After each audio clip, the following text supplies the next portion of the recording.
let me actually move this one here.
All right, we're gonna give about 2 minutes and then we will get started, my friends. And I'm gonna be dropping an upload in the chat box for you guys, but I'm gonna wait for a little bit and then we'll go ahead and get started. Let me get this one out as well.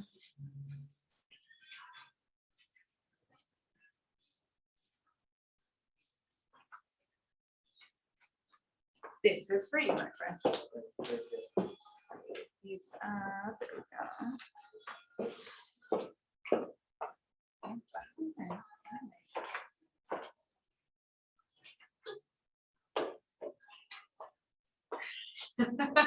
This is always a fun class for me to teach.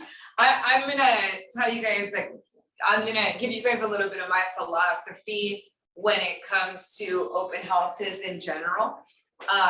I remember when I got into the industry, and this is kind of how I like to start this class. So obviously we're going to be talking about open houses today.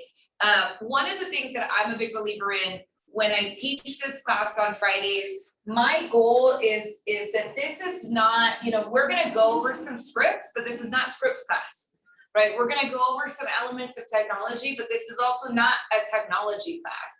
This is a systems and models class. And the reason that I say that, even though we're going to be covering something like open houses, is when it comes to real estate, one of the things that I found when I got into the industry as an agent, I had come from a business background, and I had come from starting and running a company that did, we did actually open houses, but we did it specifically for property management sites. So I had a company that essentially let me admit that next person. I had a company that part of what we did, and I worked in the housing industry for a long time, right when I was in school.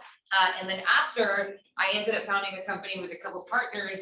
We did specifically property management and development for student housing. So we centered around the USC area. We also did a couple like Pomona, UC Berkeley. But primarily our bread and butter where we were located was the University of Southern California. With that being said, we had a large portfolio of properties, some of which we had to lease before the development was even completed. So kind of in the real estate world, what we consider almost selling a new construction home, right? When it's not actually done yet and you're selling on the basis of plans. We also did a lot of home tours. So we had a team of interns that we had to train to conduct home tours.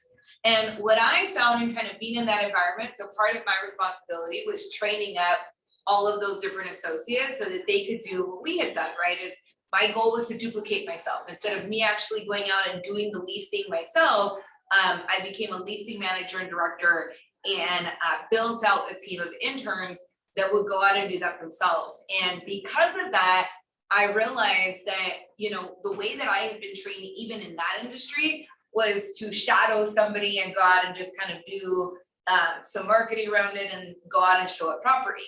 And there's a lot more to it. And when I got into the real estate industry, I had a similar experience. Now, the difference was that I had already been doing home tours for many, many years at that point. I had trained, a team of students, and every year we got a new set of interns, right? So, or every semester, just about. And so every semester, I had to train a new group, right, or a new set. And so I will know when it comes to that world and this world, they're very, very similar. And if it was all about me having to go and have them shadow me every single time and every single semester, it wouldn't have been as effective and it wouldn't have been efficient. And so I learned that in the property management industry with my former company. And that's what, when I got into real estate, everybody's like, okay, let's do open houses.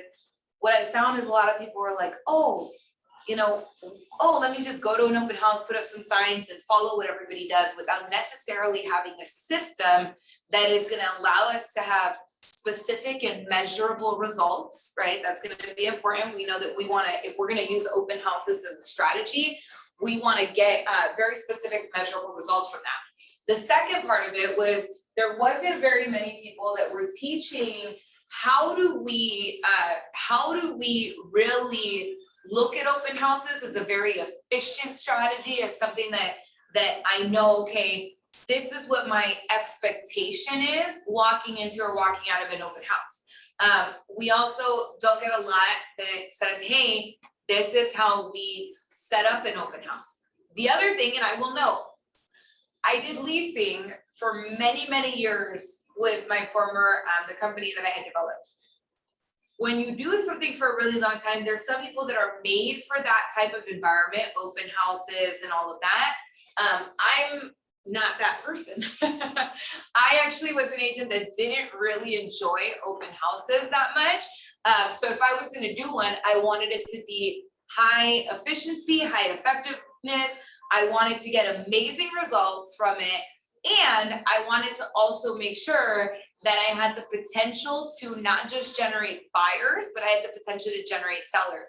Don't get me wrong, I love working with buyers. I have an I personality, which is very sociable, but I also have a high driver personality, which lends itself a little bit more towards very direct, moving very quickly, and that listing side. And so two very different sides of the coin. And so when I started looking at how do we structure open houses, I took what I learned from very, very, very great agents that are out there and said, okay, let's create something that's concise and easy for us to look at. So this is not a scripts class. We will go over scripts. This is not a technology class. We're going to go over technology. This is a systems and models class, because when it comes to being successful in any given thing, I don't care if it's real estate or any industry, health, exercise, whatsoever, we model what works, right? That's really how this business works. I'm gonna go ahead and mute you, those that are on Zoom, and if you want to come up here to ask a question,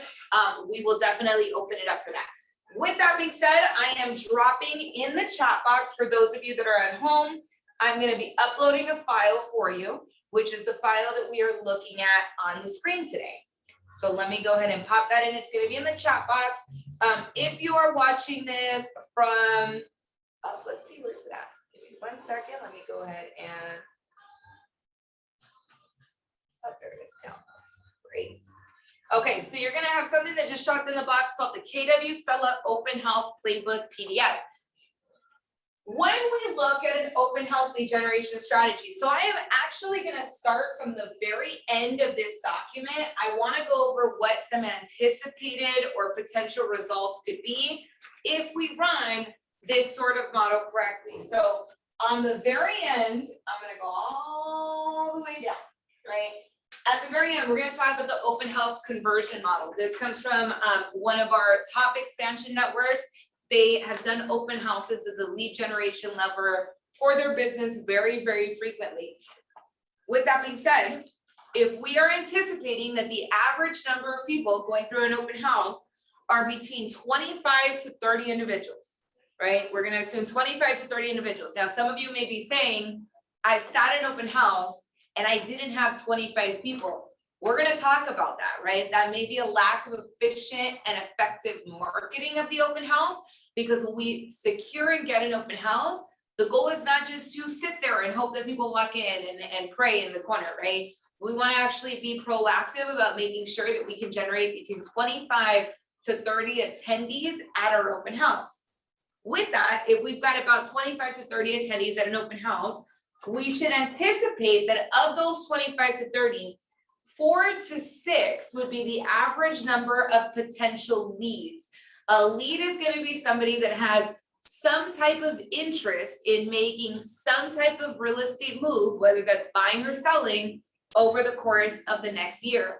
That is not to say that all of them will actually move forward, right? Some of them may be way further out with that. Now, if we do 1 open house a week, just 1, right? And we do 4 to 6 leads for each open house with the 25 to 30 attendees per open house, we should be looking at between 16 to 24 fairly good leads that we can get into database, that we can get onto different follow-up campaigns generated. And I'm sorry, guys, I see this came up on the screen, my bad. Generated per month.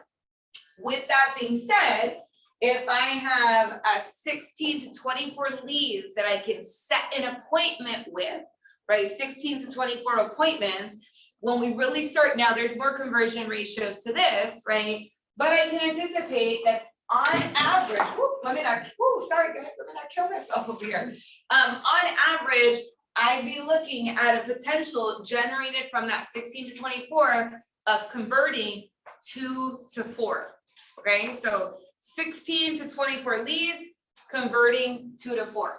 If we're looking at 24 leads and 4 of those, that's a 1 out of 6 ratio, right, that we're looking at. So I want to put it in perspective on the results that we should be looking to anticipate. Part of that is because when we actually go out and are working or managing whatever lead generation strategy we are putting in place for our business, and right, whatever strategies we are putting in place for our business, we really want to have an intended outcome. We reverse engineer. So I know that this is at the very end of the sheet. Oh, let me, let's just make sure we're on mute, my friends. Awesome. Okay, so anytime we're kind of going through this, we want to know what our intended outcome is as we go into the strategy. The other thing that I'm going to clarify on this is open houses as a lead generation strategy, and we're going to talk about that. This is a little bit different from leveraging your own listings. So there are going to be a couple times that I point out certain things that you can do when it is your own listing that you might not be able to do when it is just an open house that you secured, specifically because the timeline is going to be a little bit tighter when you're getting an open house versus when it is your listing and you're doing an open house on your listing. So I will go over some of those caveats. Okay, so starting off, my friends, we're gonna start right at the beginning. And this is, what does it look like when we're choosing an open house farm? This is an element of geographic farming. So when I think about a strategy of any type of lead generation strategy, one of the things that I found to be kind of lacking when I would learn about a different lead gen strategy, because there were a lot, right? There's a lot of different strategies that exist out there. What I found was that somebody would be like, oh yeah, I'm gonna do open houses. And they're like, okay, I'm gonna do an open house a week. And they just would go out and be like, okay, how do I get an open house? Or I secured an open house. Let me throw up some signs. Let me hope and pray that people are walking in because I have signs that are out there. And they weren't intentional about the lead up marketing. They weren't intentional about the follow-up. And all of a sudden you're looking at an agent that's been in the business for 8 months, has done all these different open houses, has an open house book with a bunch of different leads. And they're like, oh, I should follow up with these leads. And they call and half of them have already bought or sold, right? We see that a lot in the industry because there's not a strategy behind it. It's just a choice of, I'm going to do this type of prospecting. The same thing on any type of lead gen strategy. So what I really look at is when we're looking at this as a strategy, we want to be hyper intentional about that. Being intentional about that means that we are also going to be looking at how do we choose our open house farm. So obviously there's a lot of different markets that we specifically cover, that many of you are going to cover in your area. If open houses is a strategy that you choose, and if it's something that you're considering, that's okay too, right? This is a good exercise to go through whether it's specifically for your open house, or even if you are looking at geographic farming as a strategy, then this is a good kind of way to look at geographic farming for open houses. So the first thing we're gonna do is we wanna list the areas that are of interest to us. So if you're thinking, okay, I'm gonna farm at Downey, right? Then you might wanna go ahead and list Downey as an option. Or maybe you're looking at, hey, I think I wanna farm, Paramount. And so you're listing Paramount as an option. Or I wanna farm El Sereno, you're listing El Sereno as an option. Whatever that item is, you're gonna kind of select a couple different areas that you may be interested in potentially farming.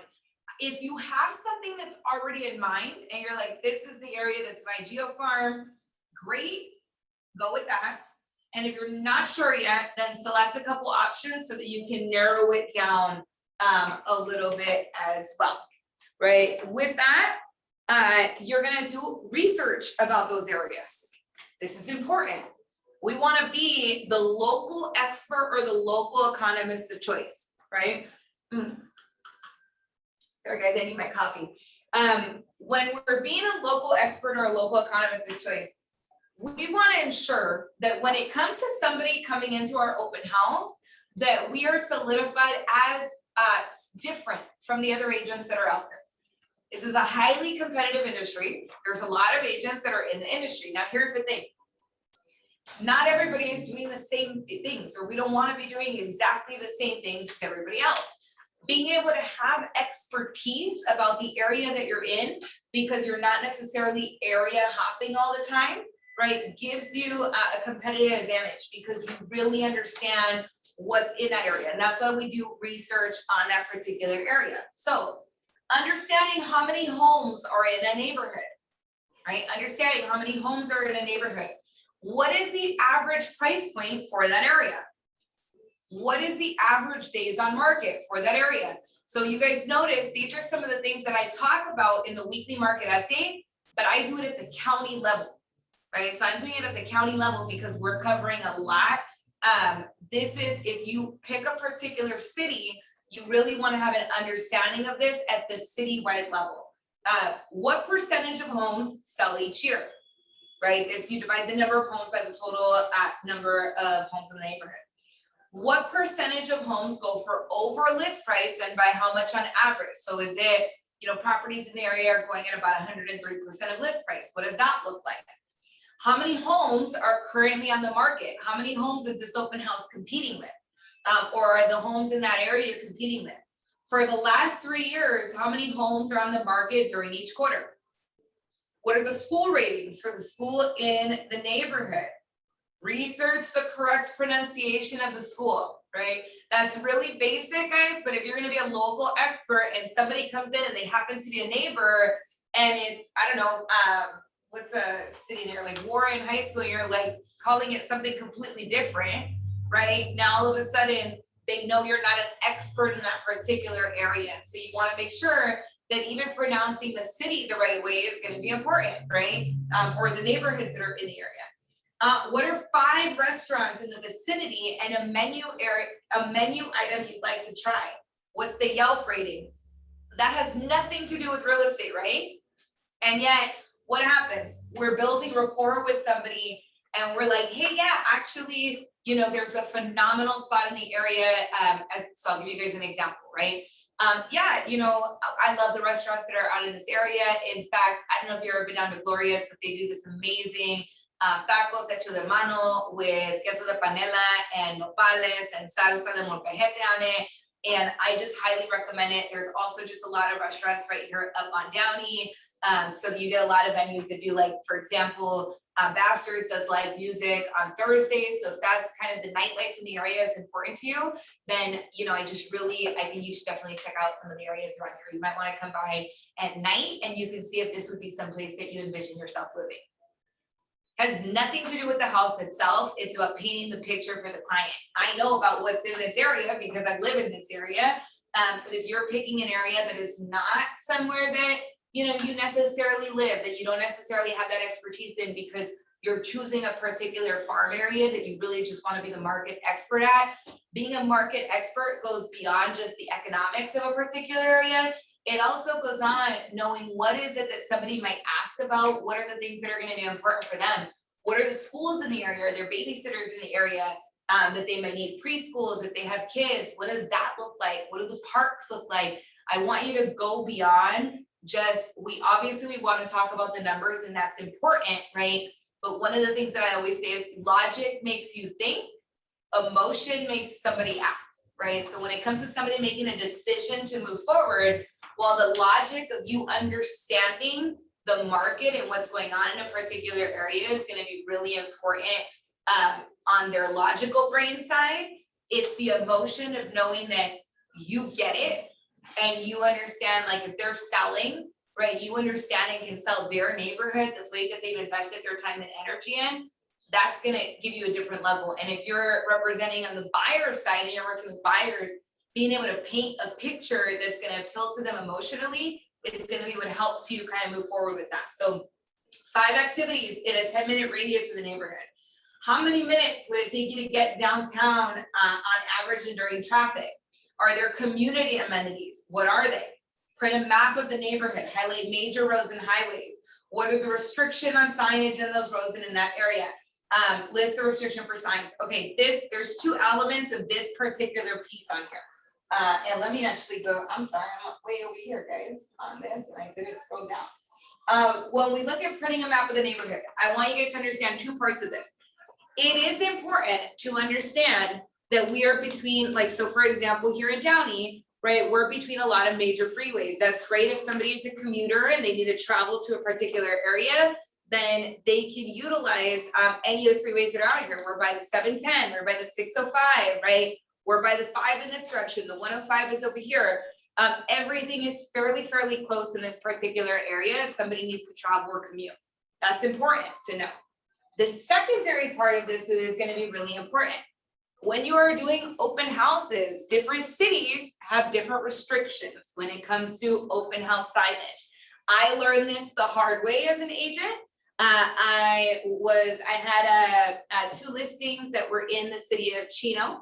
I did not realize that Chino has a couple different pieces. Part of it is incorporated, part of it is not. My property was in the 2 listings that I had, they were actually right next to each other. They were in the unincorporated part of Chino, which is great because all my signage is in that area, stayed. And it also, the major street right there was actually part of the incorporated part of Chino. And the incorporated part of Chino had signage restrictions of where you could put signs, how many signs you could put up. And I had about 10 signs confiscated by the city, right? It happens. So you want to know what those signage ordinances are. Now, the first time it happened, I was like, all right, I went to go pick up my signs, I put them up. The second time it happened, I was subject to a fine. So I didn't go pick up signs, I bought more and I put them out, right? I decided that the hassle or the necessary of going and buying more signs was a better kind of situation than the fine for the signs. Right, but that's really going to be what's up to you guys. You want to understand what those restrictions are. In some areas, you cannot put signs. Let me go ahead and mute that. In some areas, you cannot put signage like in the planters or things like that. Or you might want to know, is this an area that's going to be okay with A-frames that are on the sidewalk, or can I only do H-frames in this particular area, which are the ones that you put into the ground? That's important to know about the area that you're choosing to work. Also, what is the history of the area? Is there a particular history of the area? What are the things that you're going to be able to speak to? And what are 3 unique characteristics of the area?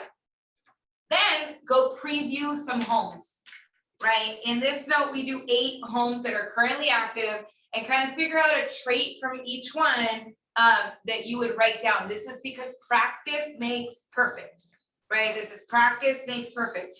This is when we're really looking at, I see we got somebody else coming in. All right, guys, I know a couple of you guys just jumped on. I'm gonna redrop into the chat box, the handout for today. So y'all missed the first part, which is choosing an open house farm and kind of the introduction for us, which is specifically around, you know, any form of lead generation. We want to have kind of a bigger strategy around it. We also talked about the conversion model. This first part that we went through is how do we go about actually selecting an open house farm? This can go hand in hand with if you have a geographic farm, utilizing that as a tactic. Like I said, unless and this is different from when we talk about just leveraging listings, right? If you are a high listing focused agent, obviously apply this to your listings. And then there's going to be a couple things that you can do that are a little bit different from what I'm going to talk about if you are actually just going out and getting open houses from somebody else, right? So I will differentiate the two items. But if you are not, you know, you don't have your own listings to do open houses on, then this is going to be kind of a little bit of that starter part of the strategy. So jumping over on that. Now, here's the second piece. What did I say? I said we want to have a minimum of 25 to 30 people coming into every open house. We have an intention around what that looks like. Here's the thing.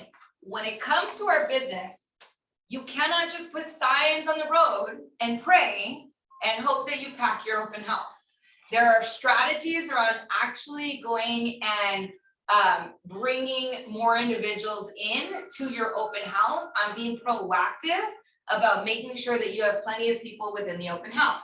So the first thing, and I will note, there's dates that are associated with this. So I am gonna give a little bit of caveat on this, and I will go back a little bit on this piece. This is starting if you're doing open houses week of or maybe 2 weeks out. The one caveat in this, if it is your own listing, right? If it is your own listing, I never ever took a listing on a Wednesday and put it up and did open houses that weekend. Why?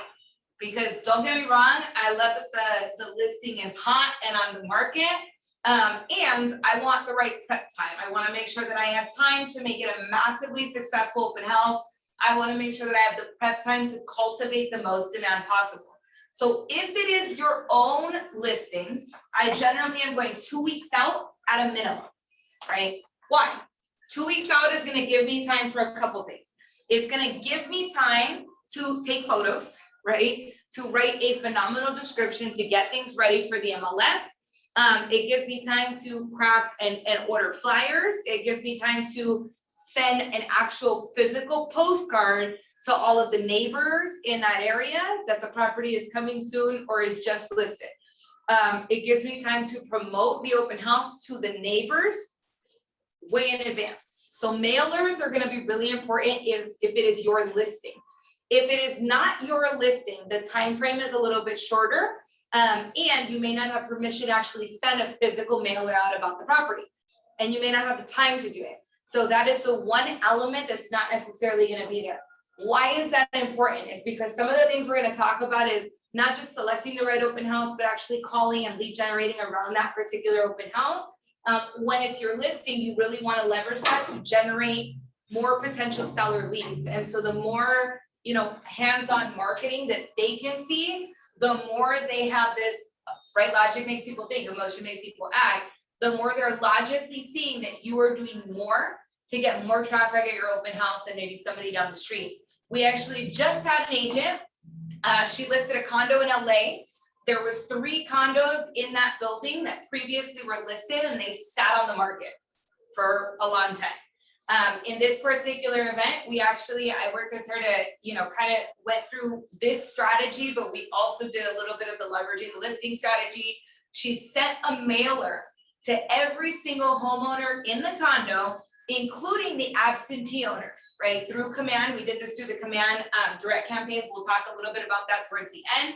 But she did a direct mail campaign through Command to every single person in the condo complex that owned a property there that went to their home, inviting them to this open house. She had a huge turnout at the open house, ended up listing putting the property in escrow from somebody that came into that open house, and now is potentially gonna get an opportunity to maybe be the realtor for that HOA, right? That's huge because there was 3 other listings in the building that did not move. In fact, there's another agent that lives in the building and was coming to our open house because they got that mailer, right? So that's a huge aspect of it is your listing to incorporate before that. So you might want to write that in, right? And then on this piece, looking at actually going and getting an open house, if you are going out and kind of finding an open house, you want to choose a great one. Now, I will note this is challenging right now, right? When we have low inventory, it can be a little challenging to secure an open house. I'm going to go through some scripts and pieces around that. Preferably, we want something that's new to the market, 4 weeks or less. The reason I say 4 weeks, I know that a lot of times the listing agents, some of them, they are doing their own open house at the beginning because they want to generate traffic. If it sits a little bit longer on the market, they may be open to giving additional opportunity.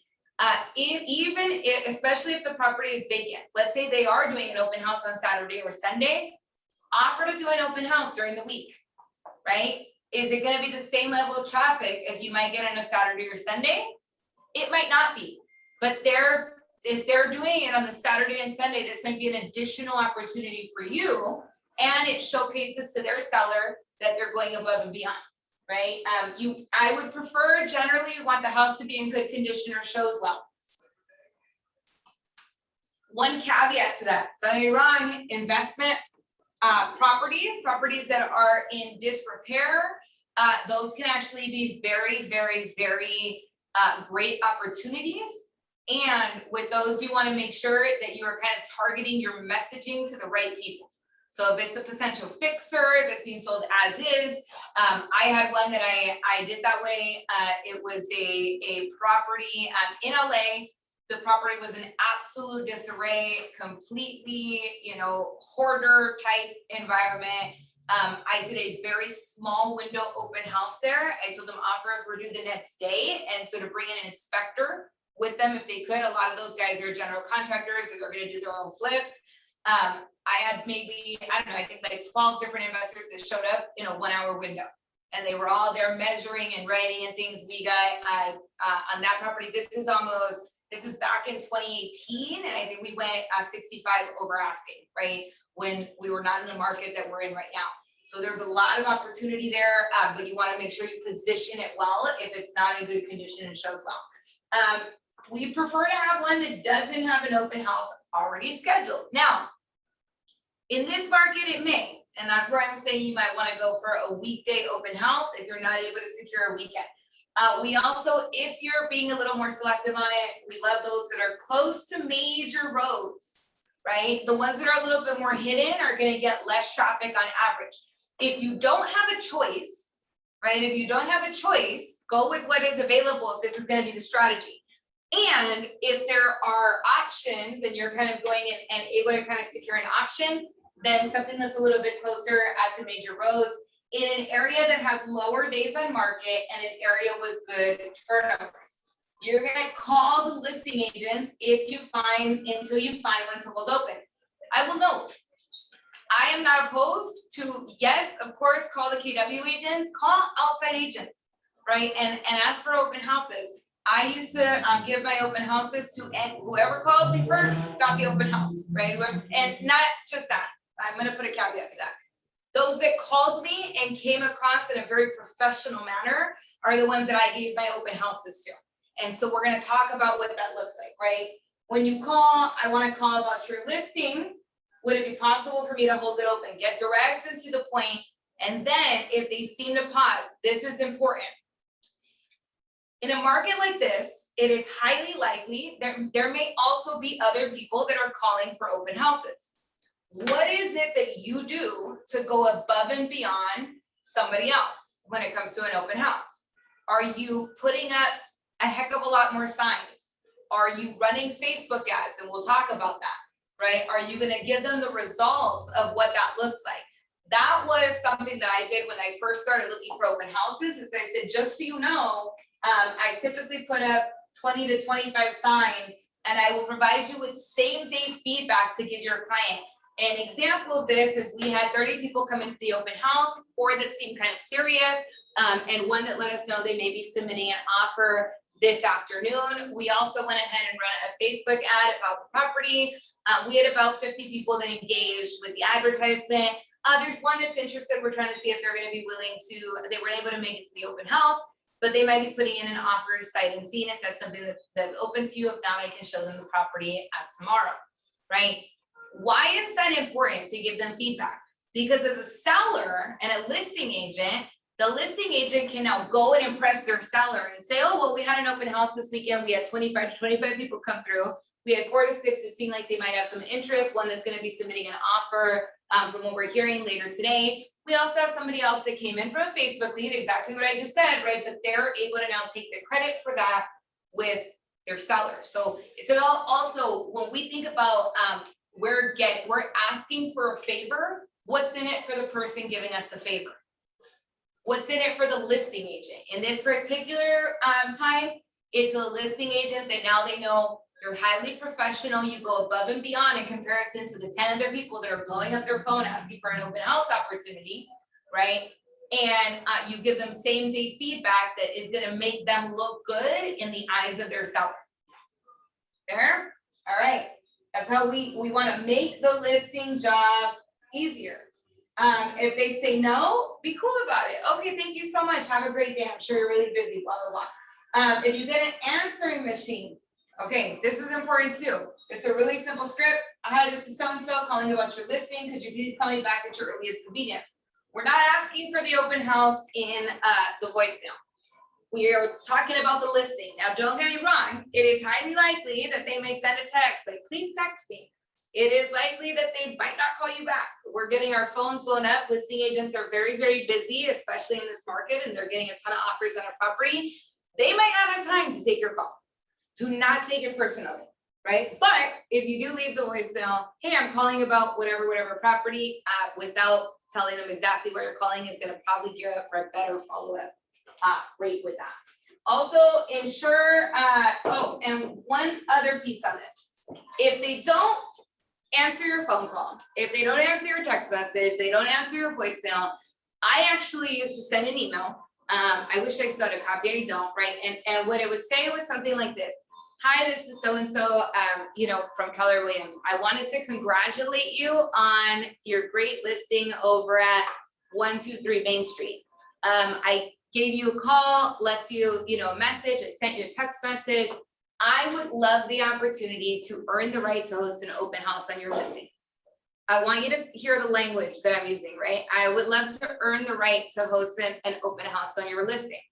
Here are some of the ways that I go above and beyond the average open house agent.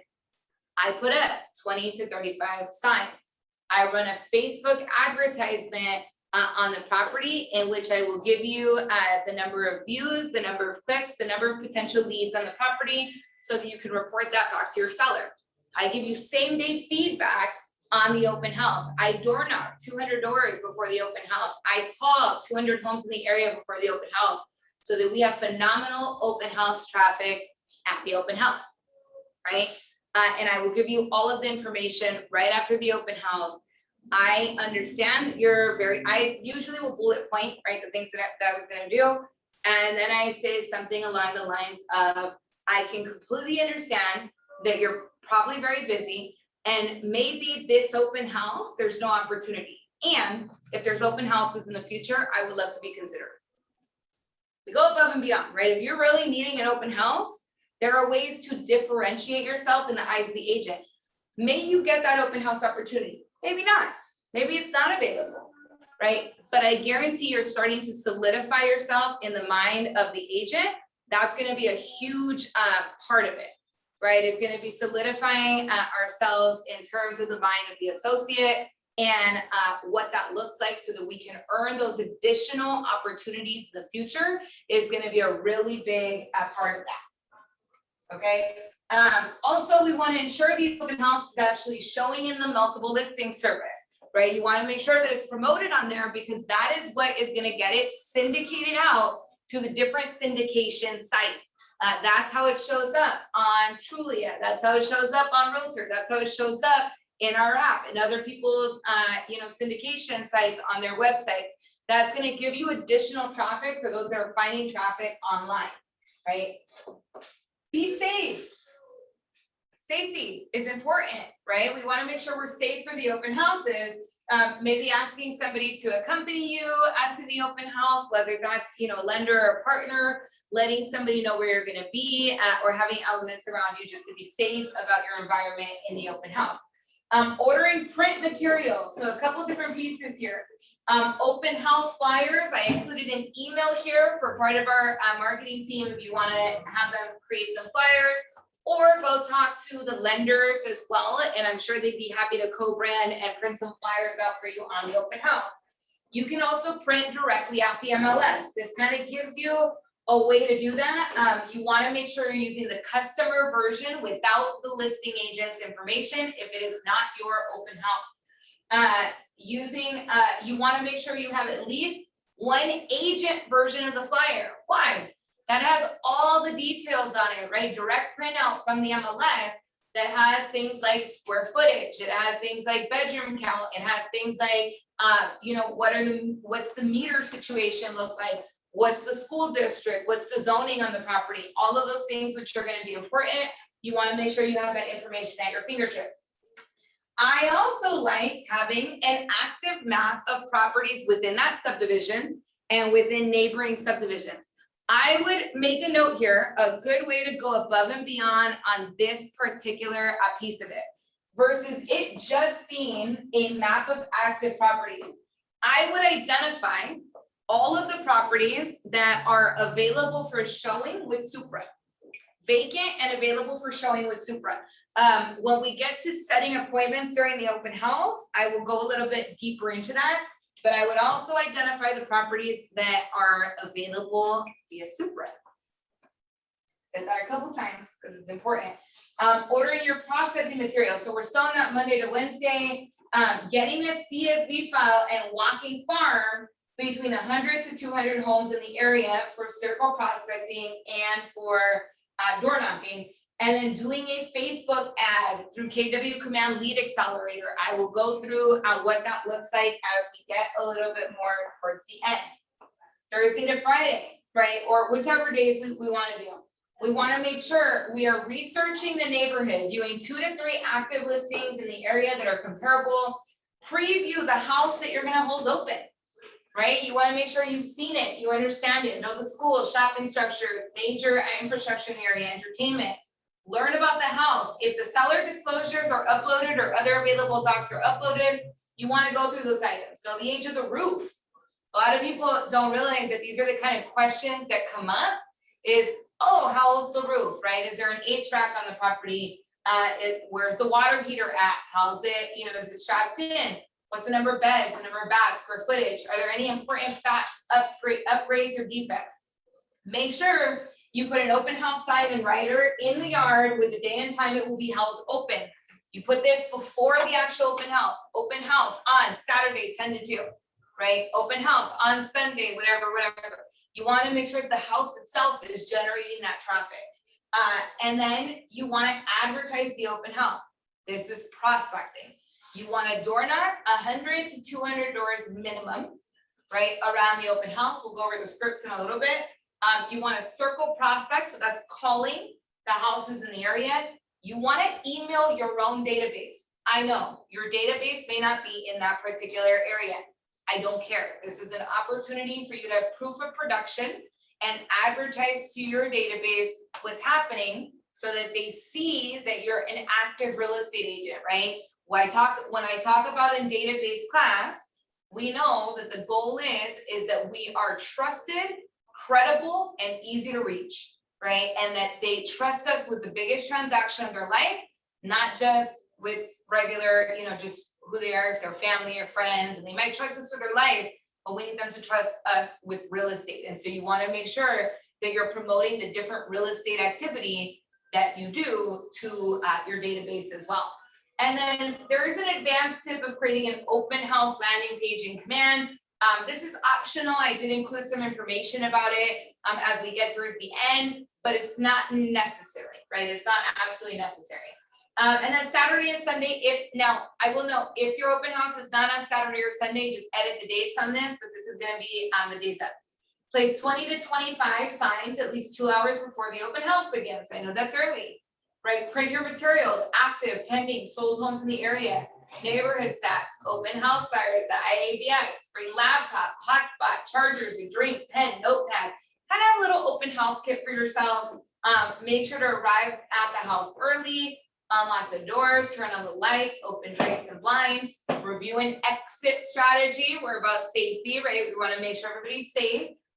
Set up. So I like to set up on kitchen counter or dining room table if it's near the kitchen.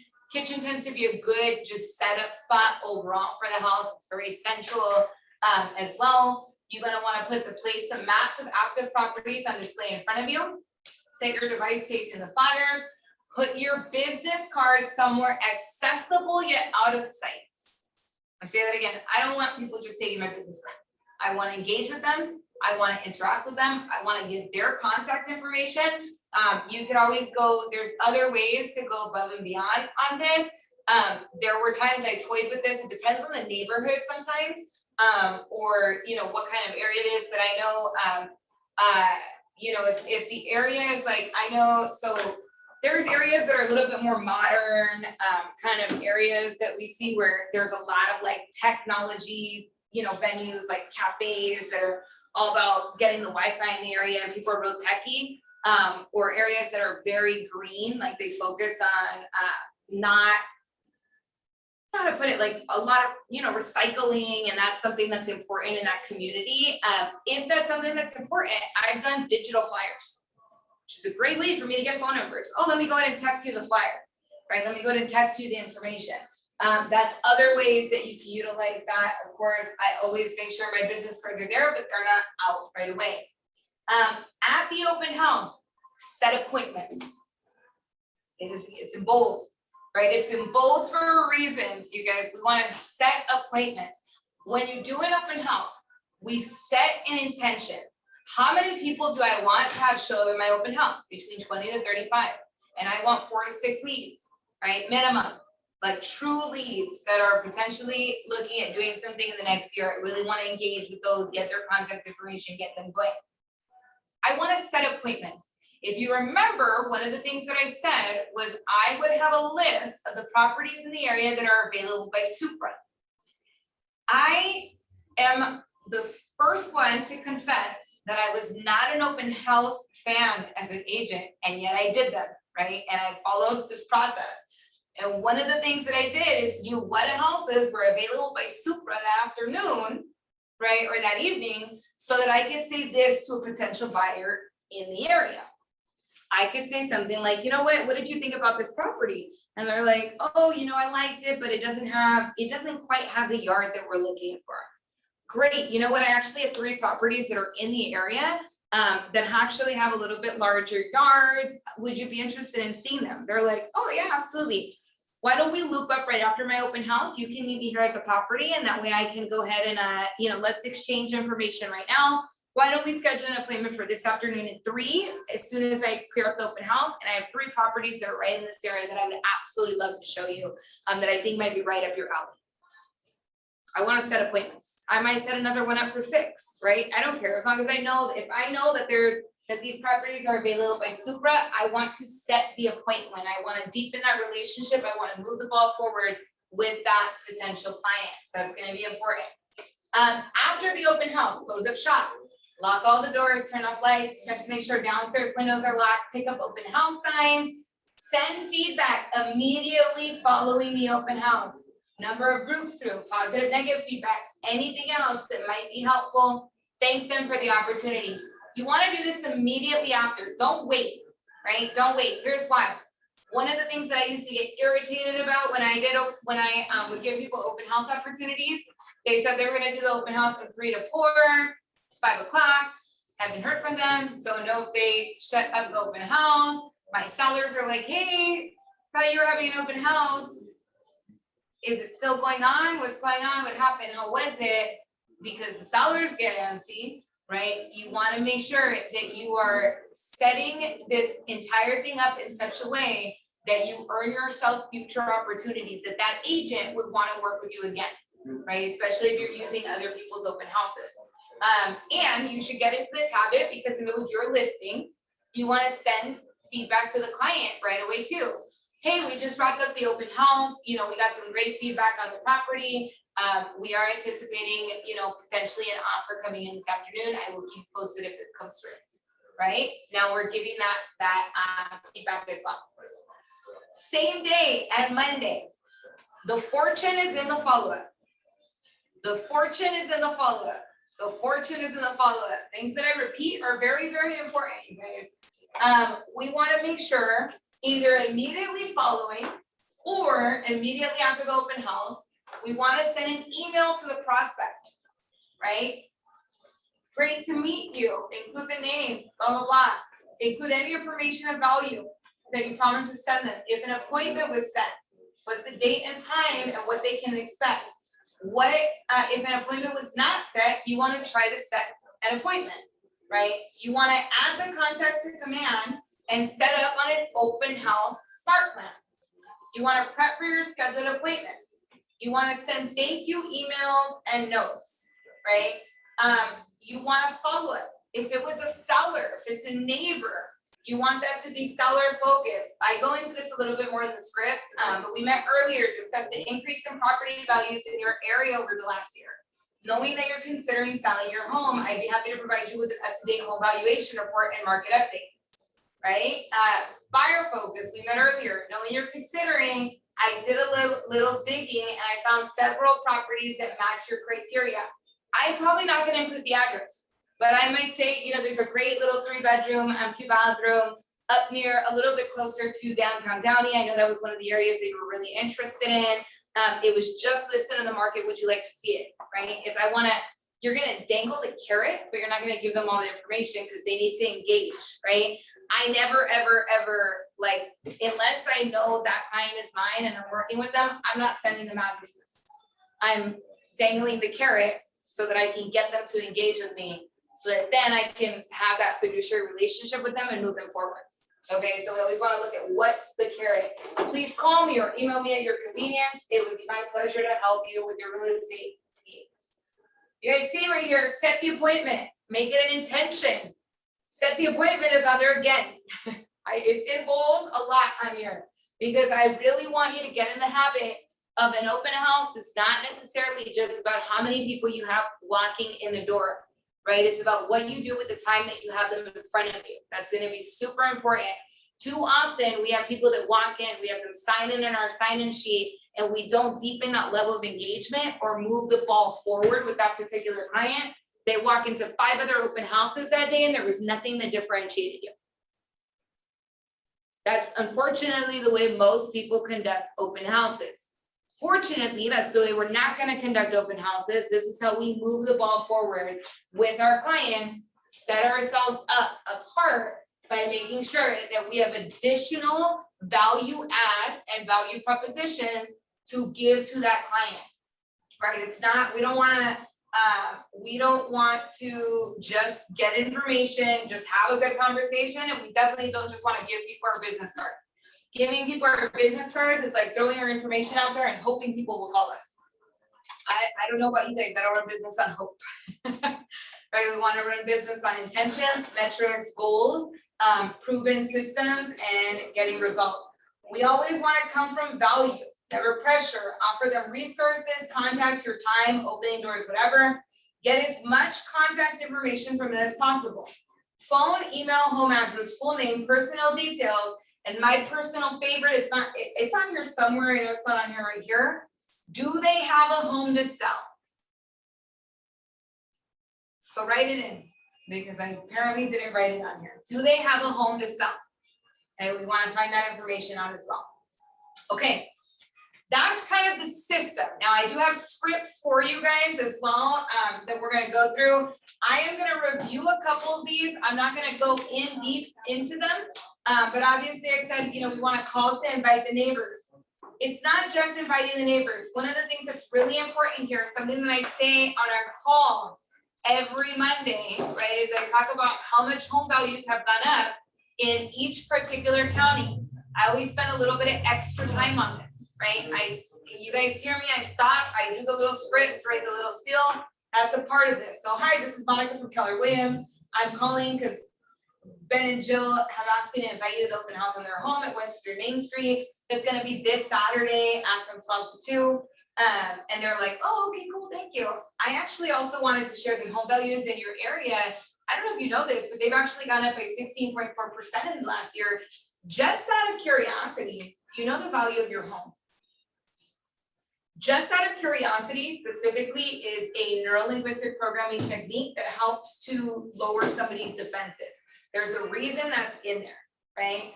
Just out of curiosity, do you know the value of your home? They're like, well, not really. I mean, we're sure it's done up. Would you like to? I mean, would you be offended? I didn't include this. I want you to write this in, okay? Would you be offended if I prepared an updated home valuation report for you? I can have it at the open house for you if you like. Would you be offended if I did this for you? The reason we use that is like, just out of curiosity.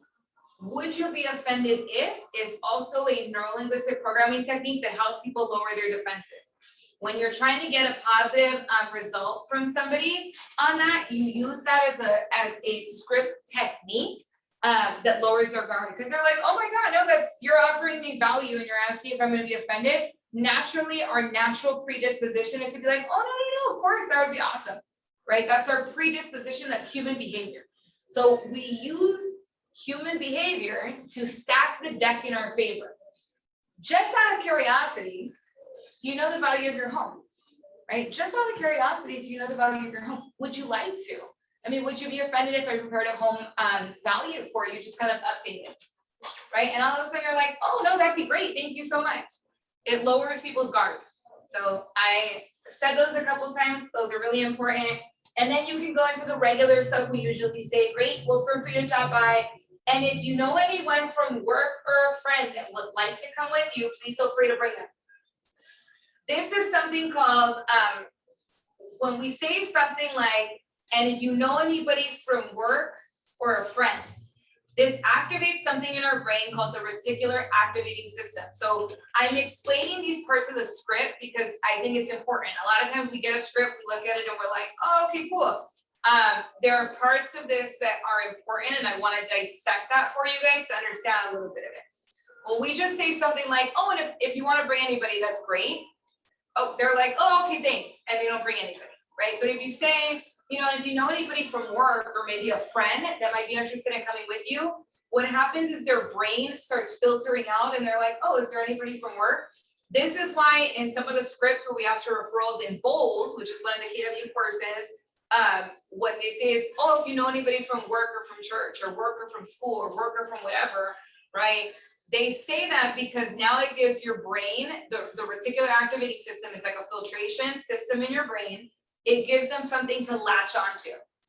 Now, instead of thinking in generalities of everybody, and so not coming up with anybody because there's too much selection, too many options, they're like, oh, from work, and that triggers somebody. If somebody at work recently mentioned that they were interested in potentially buying or selling, it might trigger that, right? Or a friend, it might trigger that, right? So that's why we use this. Now, around the holidays, this may be a little different. I might say, you know, if you know anybody from work or maybe a family member that might be interested in stopping by. Why? Because people spend a lot of time with families around the holidays. And so we want to use that to our advantage. The reticular activating system, to give you guys a non-real estate example, this is like when you buy a red car and all of a sudden you see red cars everywhere. And you're like, oh my God, have there always been this many red cars, or everybody just likes red cars now?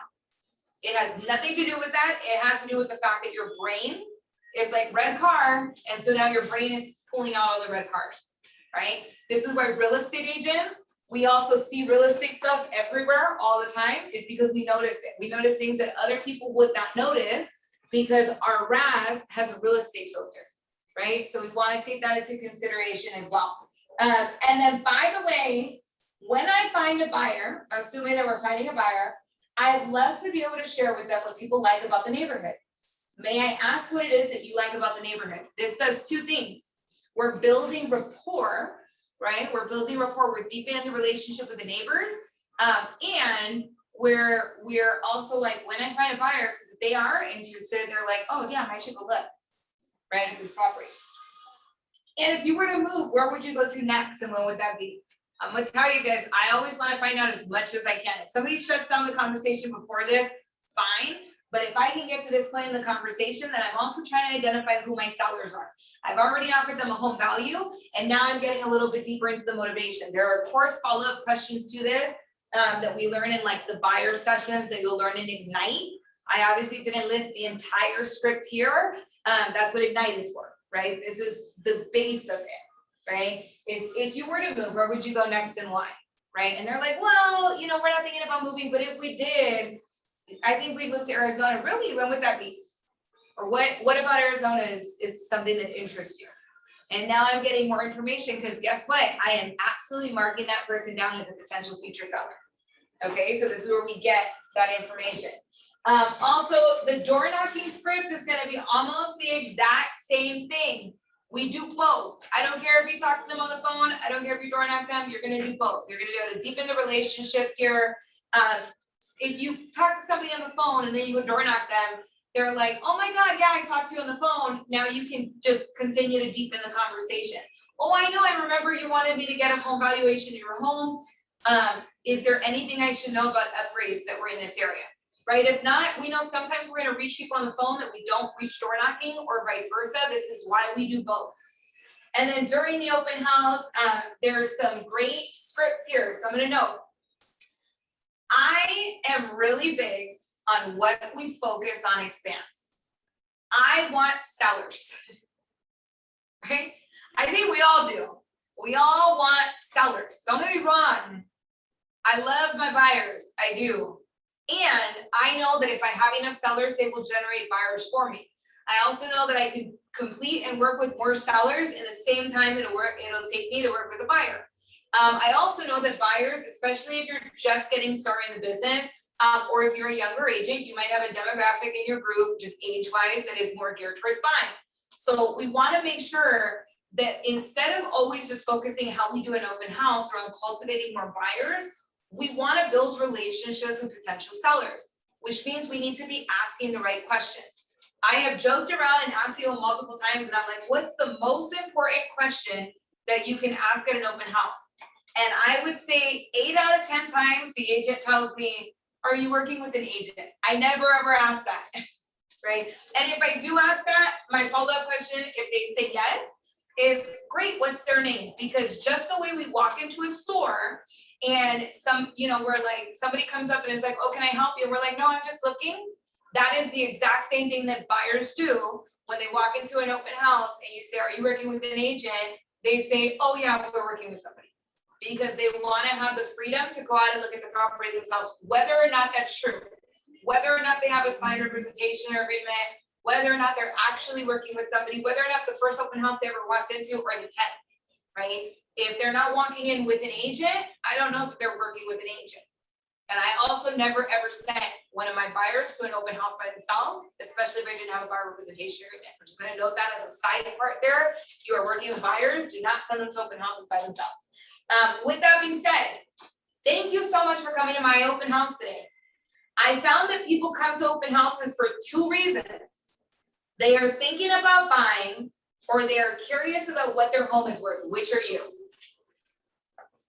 I'm gonna say this part again, because I want this to like sink in, that this is the question that you are asking when people walk into your open house. Is you are right away identifying if somebody is a buyer or if somebody is a potential seller or both, right? I found that people come to open houses for 2 reasons. They are thinking about buying, or they are curious about what their home is worth. Which is you. That's all I put there on the welcome script, okay? There's a neighborhood welcome script. If you ran into the neighbor, you've met them already, you know it's a neighbor. Oh my God, thank you so much for coming in. Are you familiar with the property values in your area? Would it be valuable to have a neighborhood report emailed to you monthly so you can stay in touch with what is happening to values in your neighborhood? This is the monthly neighborhood nurture email in command that you can literally put them on, okay? For the KW mobile app, how does this home compare to others that you've seen? Would you like information on all the homes for sale at any time right from your phone? Let me share my app with you. All of these are deepening the relationship with us, right? And then of course, after the open house, follow-up script, updated valuation home for sellers, and then with buyers kind of, working through that. Also, if they're not interested in a particular house, right? I wanted to let you know I did a little digging when I got back. I found several properties in the area that match your criteria. I know the house you saw today wasn't quite right, but I think a few other of these might have potential. We could get together tomorrow around 4 if that works for you. Why don't we meet at my office and go from there?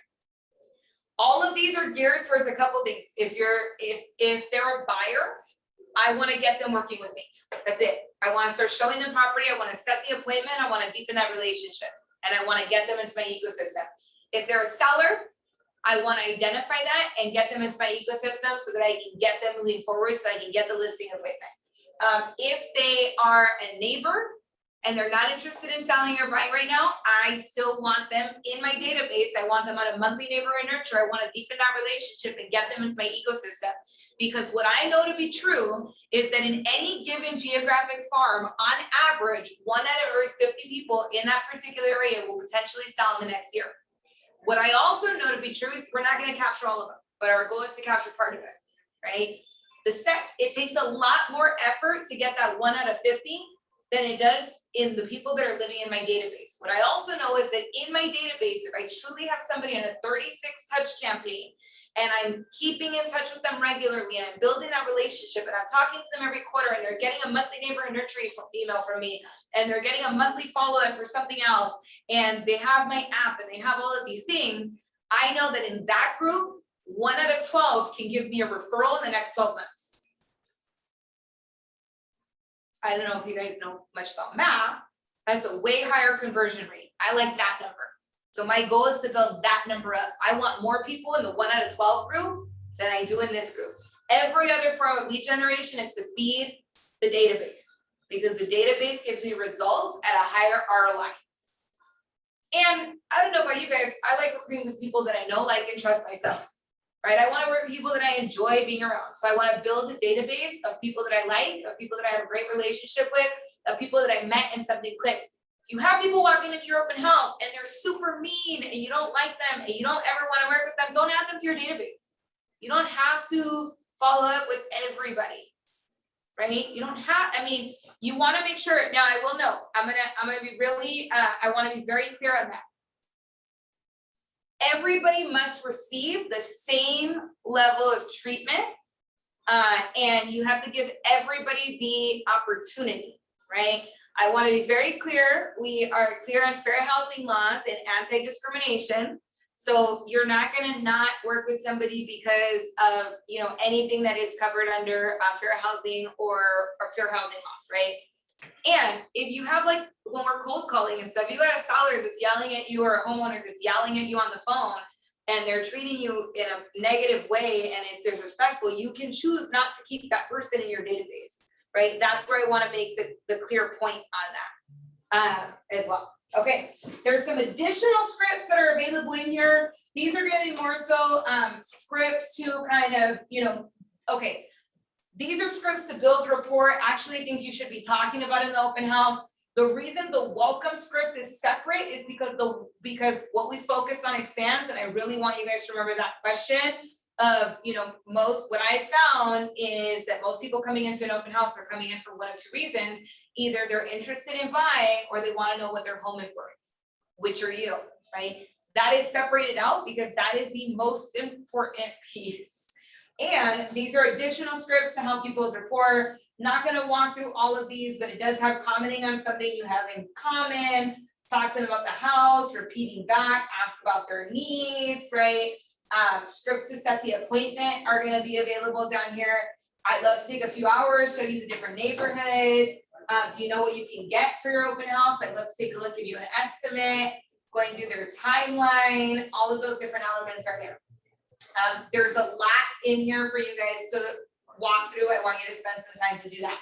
And the one thing I did want to make sure we talk about, I'm not going to go through a full tutorial of how to do this in Command, but I want you to know what is available for you in Command, right? So I'm gonna say it because I know we're a little over time today already. But for the open house, there's kind of a step-by-step here on how to do an open house campaign in Facebook Lead Accelerator. There, you do budget for this, right? I don't, but you can budget a little bit of money for this. It could be $15, right, that you're doing to promote the open house, $5, $10, doesn't matter. You wanna get some of that exposure. You can create a campaign that now is showing up on Facebook that is centered around inviting people to the open house. Our goal is to capture leads from this. Our second goal is to show up everywhere. When I do this, I know right here it says configure ad targeting 20-mile radius, obviously interest in real estate and home buying. You can set up a tag and that tag can actually generate an automatic follow-up campaign. Okay, I'm not going into all of that today. However, that is tools that are available. There is a walkthrough on how to do this on the Command Your Business Facebook, Command Your Business page in KW Connect. There are step-by-step videos for every single part of this. The second piece, there's a Facebook group called Command Your Conversion.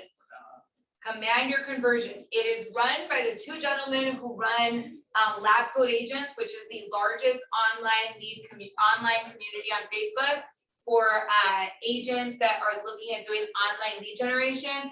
The two guys that founded that group, that's open to every agent anywhere. They're both KW guys. One owns a KW office, the other is a KW team leader like myself. They run that group. So they also run a secondary group called Command Your Conversion, where they literally have walkthroughs, videos of what they're seeing as best practices on online lead generation in Command. So you can use that. I didn't put it on here, but at number 9, continue ad targeting. I want you to run 2 ads.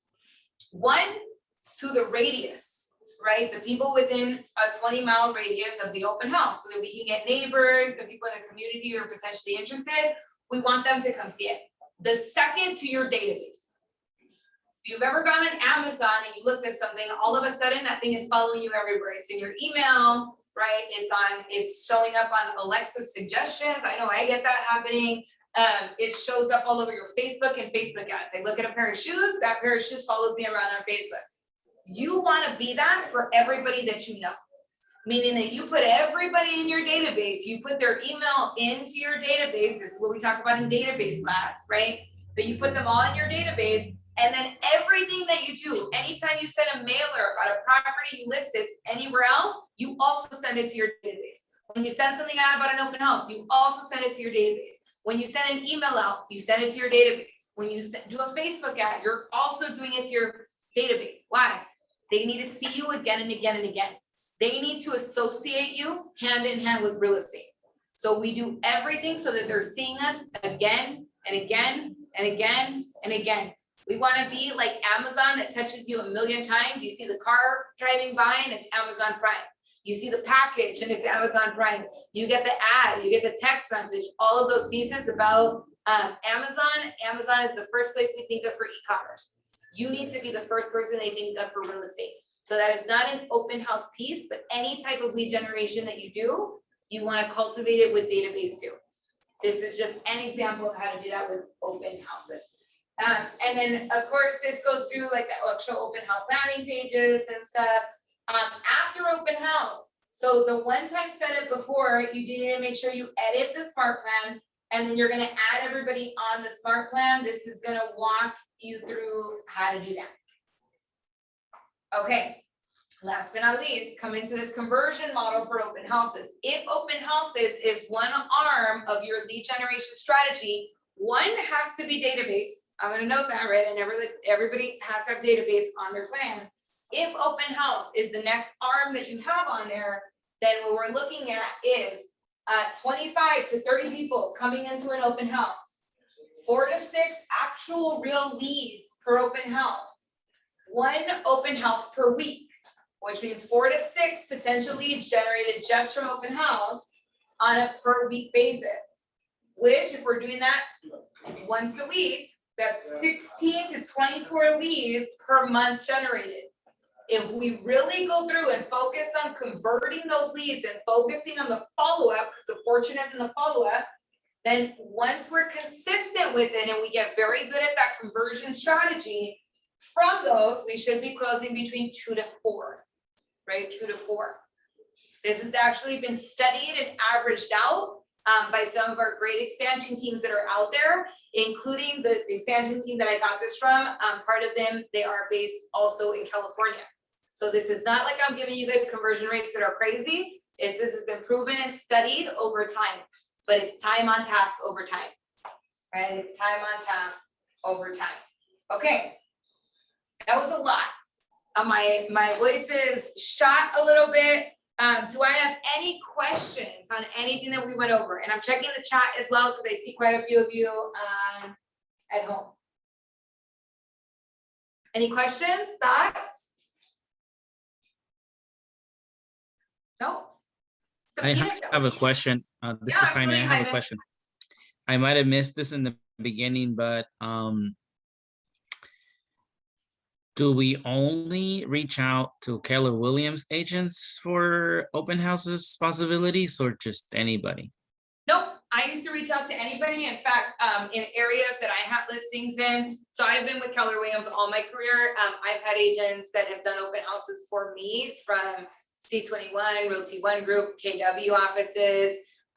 It just depends, right? We have different relationships that we can grow out there. That's part of having great professional relationships in the industry. If there's open houses that are available here, it's likely that, you know, the office will try to give the open house to somebody in our area first, if we're able to.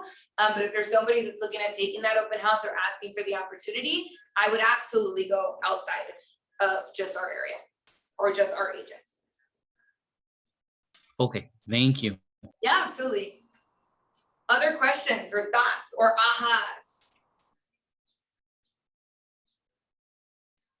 Everybody's so quiet. Oh, okay, I see some that are on here. Where can we access the recording and the handouts? Okay, so this will actually go up if you have not been on my website. My website is realestaterevolution.co, so .co, and my assistant will have this up probably by end of day. So it should be up by end of day, including the handouts. So I think that answered both Bethany and Marjorie. Yeah, and that way, yeah, you guys can review it. You can go through it. If you did not get the handout though, because I think one of you might have come after I logged it, I'm gonna drop it really quickly in the chat box as well. And that way you're able to download it, but it will also be available on my site as well. Yeah, awesome, I see the thank yous. Okay, cool. So I just dropped it in. If not, going once, going twice. All right, my friends. Okay, so next week, we will go through, so you guys know, I do this class, I do a class every Friday based on systems and models. Last week, we went through using social media and branding tips and tricks to kind of get your presence solidified, using some social media ad strategies specifically. We did that last week. This week we did, and then the week before that, we did a little bit more on database. A couple of things. One note that I want to have, you guys know I love database, and I was going to teach database again this month. And I have something even better for you guys. I have a phenomenal guest speaker who is on track to close 175 units in California. That's going to be coming on the 29th. He runs an expansion team for Keller Williams. They're actually expanding into our office as we speak. So we're really excited about that. We love bringing on different expansion teams. He is going to be teaching a class all around how he utilizes his database at a high level. That is going to be on September 29th at noon. It is a lunch and learn. So if you're available for that day, I highly recommend coming in. I am going to request permission to record that session. And I always want to be, you know, clear that when we bring in a guest speaker, sometimes they're okay with it, sometimes they're not. So I want to give you guys that caveat up front as well. And then we are in Ignite class, right? So Ignite is in a phenomenal foundational class. It's going to be starting soon. It goes from 1 to 4. We're in elementals. I highly recommend logging on that. It is a regional class taught by regional instructors. So that will be starting in a little bit too. And this was not planned, but the topic they're going over is open houses as well. They will go a little bit more in depth, right? I'm giving you guys open house kit. They go into a little bit more of the overarching, like how to conduct an open house, etc. I'm like, let's pack an open house, right? Let's pack it. And some of the foundational scripts, I love Ignite, and make sure that welcome script with those 2 questions. If they're a buyer, if they're a seller, to identify that, you incorporate into any script regardless of which script you choose to work with. So just wanted to throw that out there. With that, I hope you guys have an absolutely phenomenal day. Those of you at home watching the recording or those that are here. Thank you. Talk to you soon.